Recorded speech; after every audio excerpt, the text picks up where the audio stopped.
While while I load the screen share, no, just a quick disclaimer.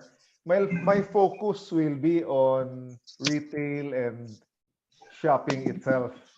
I can answer questions on Ace Hardware, maybe in the question and answer. Let me see. Just tell me if it's up, huh? If you can see on the screen the is it up? Wala pa. Kita. Yeah. Okay. We So can I'll see put it. screen view. Uh-uh. Yeah, we're okay? Sige. Okay. Okay. Okay. Salamat. So, So, they what? Kabats, i-mute na lang ang mga ano, please. Yeah, everybody mute.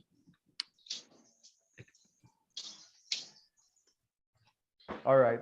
So today, I'm trying to go away from a business presentation. This is all about stories. Stories about people and how money and shopping evolved. Stories about places where people buy and sell. And story about the enabler of all shopping, which is money.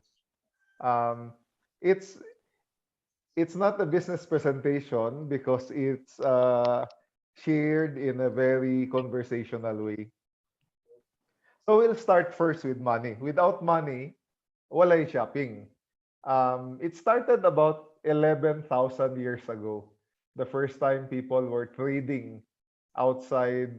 Initially, the society was just organized around clans and families and small tribes. Barter really came about 11,000 years ago when there was more contact within the tribe but also between tribes. At that time, wa pa'y kwarta. So what was useful for people to trade were clothes, armaments, and so on. But eventually, ang medium of exchange, what was acceptable for all, centered around metals, so mga jewelry, any precious metal, and also food. Two types of food ang useful everywhere, universal. One was grain, and the other was livestock, mga baka. In the Pacific Islands, there was some trading on baboy and also goats. The problem with using grains and livestock as your money uh, are two things. One is your money can walk away, can disappear, no, into your neighbor at night. The other was they are perishable. They could get sick, they could die. So at some point, much later, another mga 6,000 plus later, there was a kingdom that developed the concept of using something else to trade. So this was the shekel. Shekel actually means unit of weight, not unit of money yet. So the government developed it in Babylonia, and the weights were to standardize trading. So they were trading this metal of standard weights, but also when they began to weigh agricultural produce, let's say grain, they would use these standard weights as units of measure. Sa ato, Asia, but including Polynesia, including kining Southeast Asia, India, all the way to Africa, including China. What was widely used was cowrie shells. Kining the shell, you see that in Mactan. So siguro sa una ang mga Cebuano dato kayo kay daghan man cowrie sa ato. They would use this shell as a way to trade and keep value. Again, the shell had something which kining mga baka did not have. They are light, they are portable, they're durable, and you cannot, unlike some metal alloys, you cannot forge a shell. So shells were the currency in this part of the world. Until much later, when China developed the first concept of coins. Ang unang coins sa una were not the circular coins that you know. And sa una, the first coins, the ones who issued, were very local, not government. So a trader would issue a coin, and the first coins were representations of useful objects. So they have the concept of spade money, knife money, hammer money, and within the town it would be acceptable. In fact, the spade money, its real purpose is you go to the smith who made spades. You can trade your spade money for the real thing, for real spades. The- So the problem with this approach were twofold. One was it was very limited. The dili siya universal currency ba, in the next town it might not be accepted. And then there was a practical problem that these were sharp objects, so people were getting injured, mabuslot ang packet. So these coins came out with a hole so that the bearers of the coins could wear it. They would have necklaces. So kung dato ka, daghang ka suot nga coin to go around. At some point, somebody there said instead of having kining sharp objects as coins, let's just make it round and draw the, if you want to draw your spade or your hammer into that round thing. So that's the origin of the modern coin, which has a which is round. Up to today, there are some countries now where the coins have holes in the middle, but the origin was very practical. Um, then we'll move on. So back to the Middle East, the kingdom called Lydia, just like the name of the girl. It was a Greek kingdom. Today, it's in the eastern part of Turkey. Remember, this part also developed the concept of standard weights before. The innovation now was to say, let's have a concept called currency where you can trade units ba. So like today, our currency, may 10 cents, 25 cents, 50 cents, 1 peso, 2 peso, 5 peso, and so on. So that's what they had. And the way they did that was still using the concept of standard weights. But the other thing they did was they used more than one type of metal. So they had gold, they had silver, and they had alloys in between to capture different values. So if you are going to pay a dowry for a wedding, you use the gold coin. If you're just buying a piece of bread, you use the silver coin. Um, their currency was very hard to compute because their measures were not like us nga decimal nga in units of tens.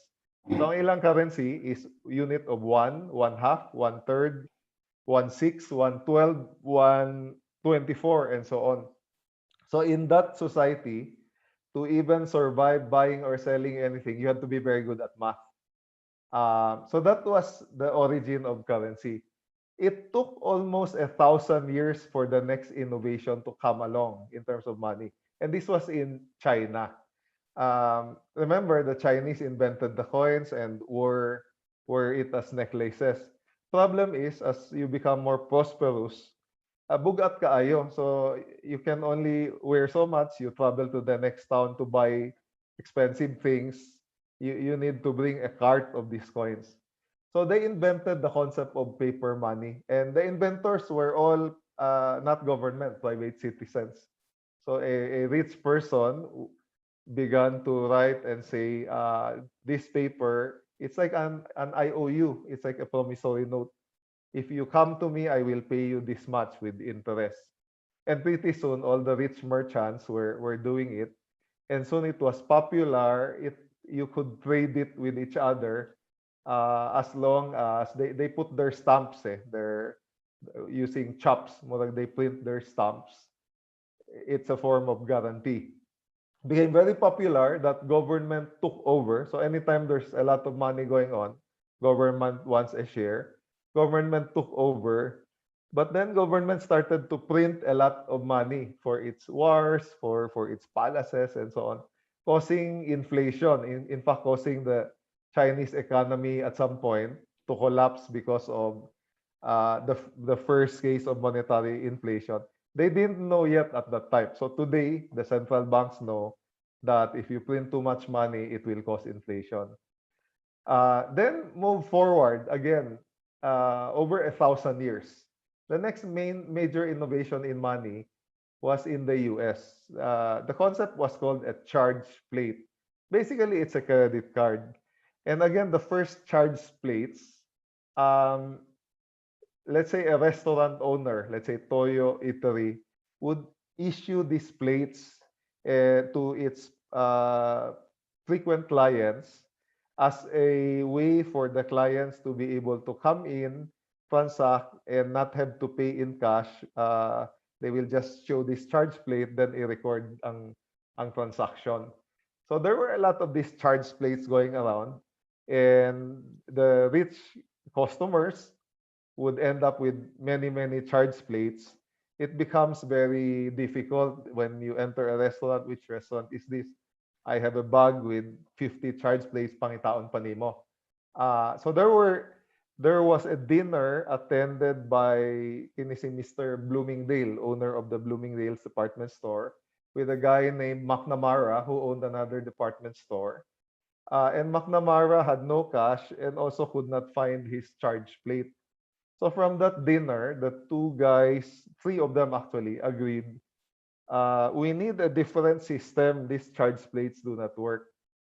So they created the first universal credit card. It's like a charge plate, except they signed up many restaurants to it. That's why it was called diners, because the first members were restaurants. Soon it covered department stores, of course, travel, all kinds of places. So and today, credit card is used everywhere. And much later, recently, with electronic commerce and internet, you then have the online transactions. The last bit on the right, when we say digital currency, we're always thinking of yung mga cryptocurrency, Bitcoin. But the first digital currencies were much earlier than that. The first ones to use currency that is digital were actually games, computer games. So when you play games, there are rewards, and the game gives you rewards in digital currency with value in the physical world. The players can buy and sell whether weapons, characters, and so on from each other. So that's all about money. Now, on the other hand, about the place where shopping happens. The first places where there were regular shopping were again in the Middle East, Persia in particular. The concept of the bazaar, these were just open air places where non-permanent vendors come, usually farmers. They come once a week.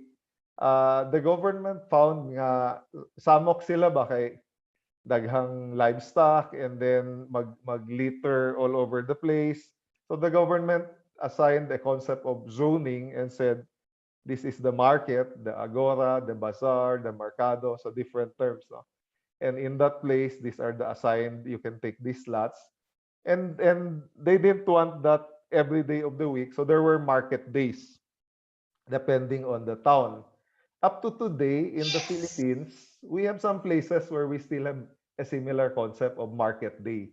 And in fact, let's say in Makati, there are places like San Lorenzo where the public area there, or the area managed by Ayala, they would open to a tiangge on weekends. So similar concept.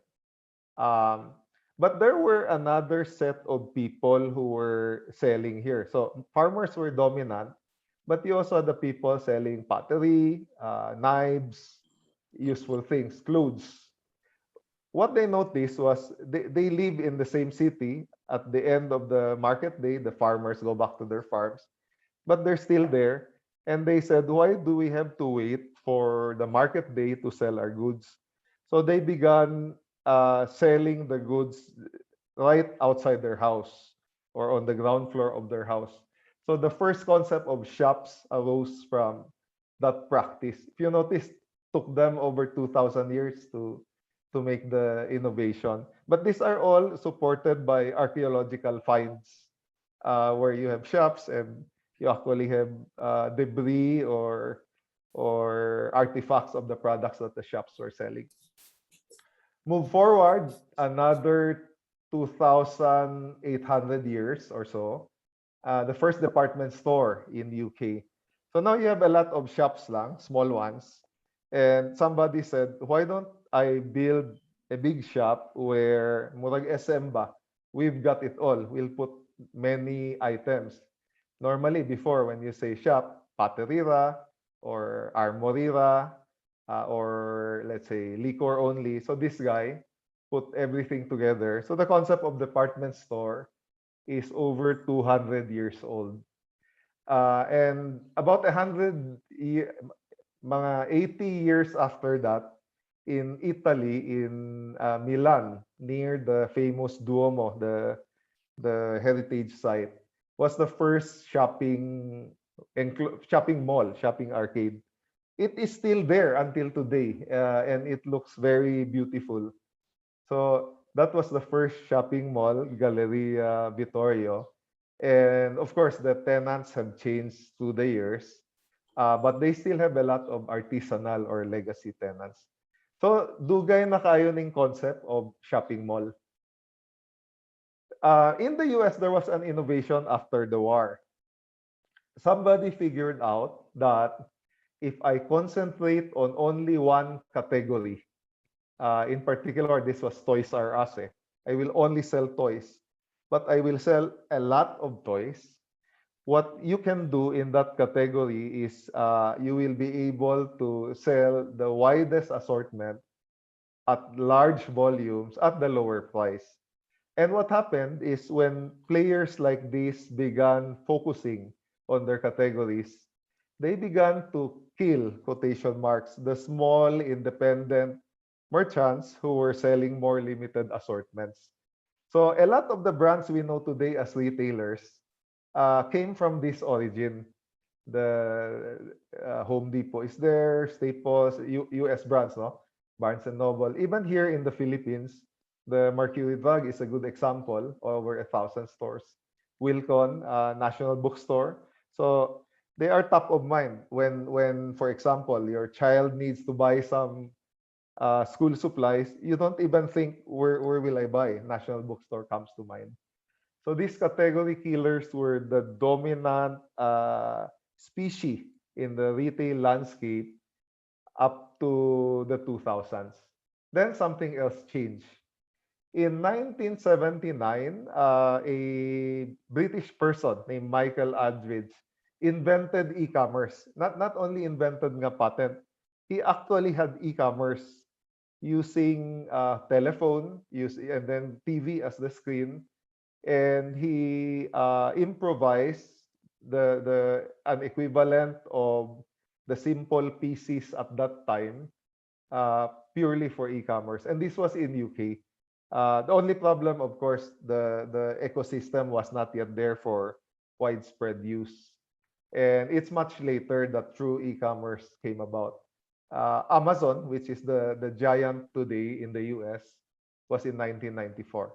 Now, again, in the Philippines, there were similar developments, much more recent. So what you know as Lazada was put up by a German fellow who founded a company called Racket, and he has sold it. So Lazada today is owned by Alibaba. Shopee is a Singaporean-born company, very strong in Southeast Asia. They're now market leader in the Philippines. They've beaten Lazada. They're entering Latin America, a great e-commerce player.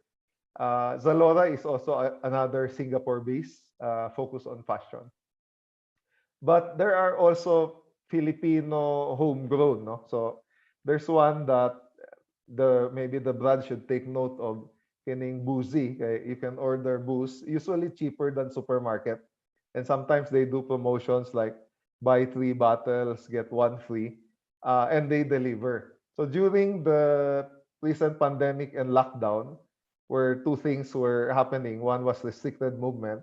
Second, in some places there was alcohol ban. This company took off. That's a Filipino outfit.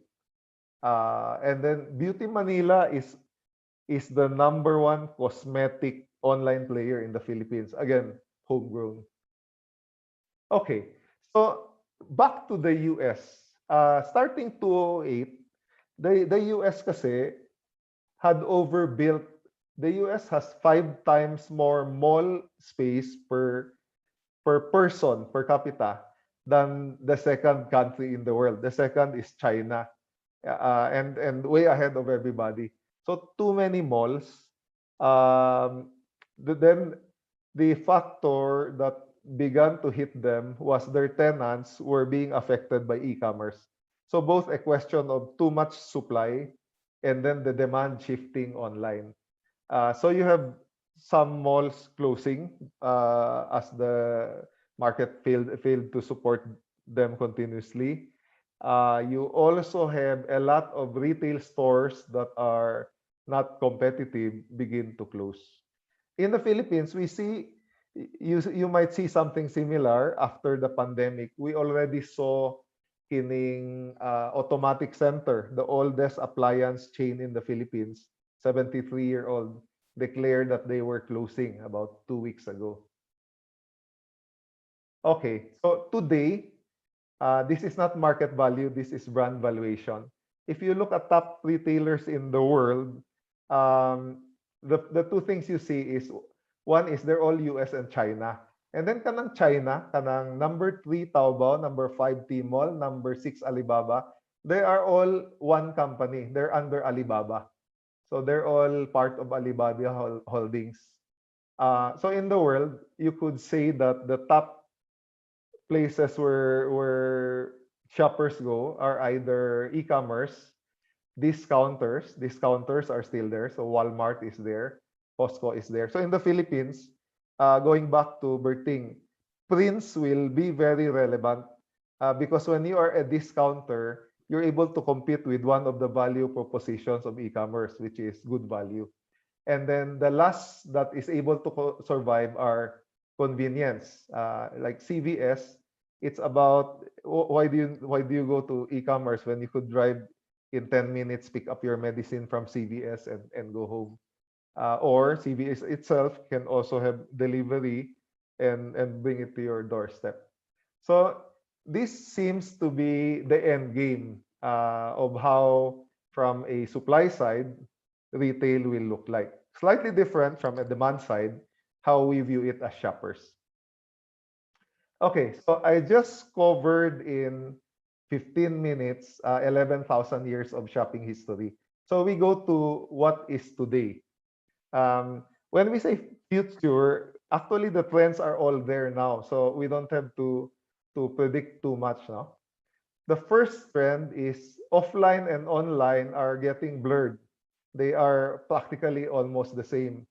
Amazon is putting up physical stores, but also they bought Whole Foods. Alibaba, the biggest in Asia, bought also a chain in China. A lot of players who were physical stores originally have now gone what they call omni-channel. They're in all channels. So you can order from them, you can have it delivered, or you can also have things picked up. So a lot of transactions for bulkier items are actually picked up. Again, Philippine example, CSM, which is the leader in retail, is doing a lot in this space as well, with its own platform called Shop SM, and same with Robinson, same with a lot of other players. Second trend in shopping is it is becoming more and more personalized. When you even your own e-commerce shopping, when you're at Lazada, Shopee, or Amazon, by definition, your account is their way to keep track of everything about you, of your purchases, but also your search, what did you look for, and so on. So that information then gives them the ability to tailor their offers for you. So that's in the online. In the physical stores, we will have something similar soon. So some customers, I'm showing the lady with the goggle, but in the future, it's probably just a glass like this, like a Google Glass. And as you walk through the shop or the aisle, The glass will print out just for you, not for anyone else, the brands that you're interested in. There's something on sale here. Here's an offer, or Ace Hardware might tell you, oh, Ace has something just for you if you come to us within 30 minutes. So a lot of technology used to be able to do that. Um, Personalized shopping also means using bots. What do we mean? Today, you can already chat with companies. The one you're chatting with is actually not a human. It's just an AI that has studied all the typical questions like FAQs and is trained to give the answers. And the more people engage with it, the more people ask questions of it, the more it learns and becomes better at answering future questions. On the other hand, kita as individuals, where we begin using our assistants like Siri or the Google Assistant or Alexa. In the future, what will happen is shopping will be bot to bot. You will tell Alexa, Alexa, I need this. So Alexa will go look for it. But ang iyang kastorya is another bot. Let's just say Alexa went to Ace Hardware and there's a bot there named Ace, and Ace will say, oh Alexa, what can I do for you? And then sila na ang magkasinabot. Another trend is experiential retailing or experiential shopping. So I'll just talk you through the photos. No? On the far left, what looks like little houses or rooms, that company is actually selling headphones, headsets. And instead of selling it nga naka-display lang on the racks, they created small rooms where you can actually go in and test the music. So they sell headsets, but they actually also sell mga music bars. So very experiential, very different from just buying the headset out of the box. In the middle, Nike is building a lot of flagship stores, bigger ones, where they put in interactive elements. Some of them would have a small basketball court. Some of them would have a trampoline. Some of them would have short running tracks. For the consumer, we think it's just gimmick. It's just what's the term to keep you engaged. But actually, Nike is filming everything and looking at the way people interact with their products. From simple things like how much time does it take to tie your laces, and which shoe do you put on first, the left or the right, and all the the actual usage when you are dribbling the ball or jumping. They look at it. So they're using customers as their live guinea pigs. Also, they are checking based on products that are being tested by customer, what is the percent conversion or how many actually buy the products that they tested. And then they use this to fine-tune their future products. On the right, so the first two, they look murag high-tech kayo. On the right, this is something simpler and even Filipino sellers can do this. In China, the fastest growing way to sell now is called live streaming. So live streaming is somebody is actually demonstrating the product, mga cosmetics, it could be a product, let's say something you add for cooking, some spice or some enhancer. Very powerful. This particular lady featured in 1 hour, she was able to sell $48 million worth of an item. That's a lot of sales. Just on one item by one person. And so what they are doing is they're not just selling the product per se. There's a lot of elements going in there. So the different customers are asking questions. Some are sharing experiences. You have your usual reviews and ratings. On the big days where there are sale events, the equivalent sa US, what you call Black Friday, or here in the Philippines, kaya mga 9/9, 10/10, 11/11.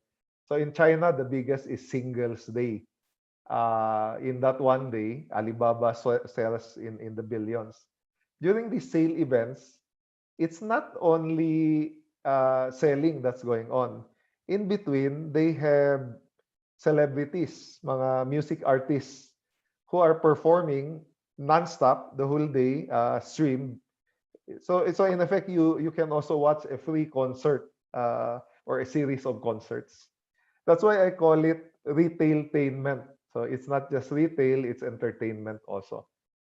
The term gamification means you're trying to make the buying or selling experience like a game. So this is very Asian. See, Amazon doesn't know how to do this as well. No, so here you have a lot of they will the countdown timer, like they will say this flash sale for 30 minutes only, and it will go down. I've seen a gamification. What was that? The birthday of si RJ ba, the guitarist. So on his birthday, the gamification was they start at 10 a.m. The all items on discount at 30% off, and then up to a certain time. The final is 70% off, kay 70 years old. But the trick is limited availability. So while you may get an item at 70% off, what if somebody bought it at 60? So it's a game. You keep looking, how many are left? Should I buy this now or should I wait? So a lot of those interesting things going on. Big trend. Trend number 4, hyper fast, cheap, and convenient. Drones are already being tested for use different countries. In the Philippines, a lot of things. Ace Hardware, for example, we can offer we are partnered with Grab, so this particular service of an item in 2 hours, they can do. They can easily do that because pizza can be delivered in 20 minutes. So actually, any item should be delivered in 2 hours. In the US, there's a startup that piloted a small delivery vehicle just for shorter trips or communities. So Kroger has the grocery chain has used them. Domino's Pizza is using them as well for delivery. This is driverless, walay driver. It's a robot delivery vehicle to the house. Then on the value, the there are just a lot of good deals on e-commerce. So the biggest challenge of e-commerce for traditional players like Ace or like Prince is it has made pricing transparent. It's very hard to charge high margin, high price for an item if the same item is available daghan laing magbaligya on the net, and you can be compared. So it's a challenge for us. And later in the Q&A, I can explain how we manage that. Last trend. There are a lot of trends, but I just wanted to cover this last. It's all about data. So before we used to say the customer is king. The customer is always right. But today, the AI is knows even more about the customer than the customer himself. And one of the best cases was in the US. There was this father who got angry at the retailer because the retailer was sending ads to the account of the email at home for baby items. And the father said, "You are spamming us. Please stop this." It turns out the daughter, the daughter in a teenage, was searching about pregnancy, baby, and so on because she was pregnant. The father did not know. The AI knew. The AI even knew. And this is really the big trend of the future. A lot of it is, of course, scary. But on the positive side, think of it's not classic shopping, but let's say think of healthcare. In the future, you could have a smart toilet seat where every day when you do your business, the sensors are picking up are doing tests of your urine and feces every day. And that will then go to your health database and trigger. It might tell you, oh, you better go to see your doctor. There is something suspicious. So there are positives to this, to all this data as well. But right now, a lot of concerns on privacy because, frankly, the biggest threat are not hackers. The biggest threat are unscrupulous retailers who use your data in a way it was not meant to be. Okay, now I'll shift to the last 3 slides. Tips on for shoppers, for you. Very practical. The first is when we shop, we are emotional and irrational. Dali ita mailad ba? So when you shop, always use they say that we have 3 brains. The reptilian brain, fear or it's based on fear, fight or flight. Then the middle brain, that's where our emotions exist. And then our final brain is the rational brain. That's what we need when we are shopping. Simple things, research, read the labels, look at ratings, look at reviews of people who have used it, mainly around math and science. Second tip is beware of influencers. Almost all influencers are paid, meaning when they talk about a product, that's because they make either direct money selling the product, they get a percentage, or uh, they've been paid a fee to do so. Third is these are the new tricks in marketing, neuromarketing, really attacking your brain. So I'll give some examples. Use of colors. When we want to push someone to think it's good value to stop you, to alert you, we use the color red. So a lot of sale signs are red, if you notice. Fonts, if the item is expensive and not good value, the price printed will be very small. They almost want to hide it from you. When it's good value, they'll normally announce it in big signage. But sometimes they can mislead you as well by putting big signage, yet it's not good value. Meaning your brain has been trained to say, pag big signage is a discount. But really, it's just the regular. Um, Placement, what does this mean? The good retailers will put their high margin, high value items at eye level and within quick reach. And then the discounted items or the low value, they'll put at the bottom. So you'll have to look for it. Music is also a tool we use. Scents are used, particularly in cosmetics, eh, the perfumes, in personal care. Price points. So simple concept. Our brain thinks 199 peso is a lot cheaper than 209 pesos. It's just 10 peso difference, but that's how the brain works. So for me, for example, when I have an item I have to price at 209, I just price it at 229 or even 249. No? Because for the brain, 209, 229, and 249 are all the same. So I might as well price it high. And then we use words like sale or clearance or limited. Next, there's nothing really free. So every time we make purchase decisions, there are always costs, and we just need to be cognizant of that. And then my best advice for shoppers is sometimes just don't buy. So we have too many things that we don't really need that we bought, and you look around your house, you would have a lot of that. But second, also, especially for big ticket items, now the world has evolved where you could get instead of owning a second car, you could just get Grab or Uber. Maybe you need one car just to be sure. Instead of owning a second house or a vacation house, you can just Airbnb. Okay. For those of you who might be on the selling side, my first tip, if you were to start a business from scratch today, digital first. At some point, you may decide you want to set up a physical shop, but digital is where the customers are anyway. Avoid the fixed rent. For most retailers, like kami, Ace, our biggest expense is rent.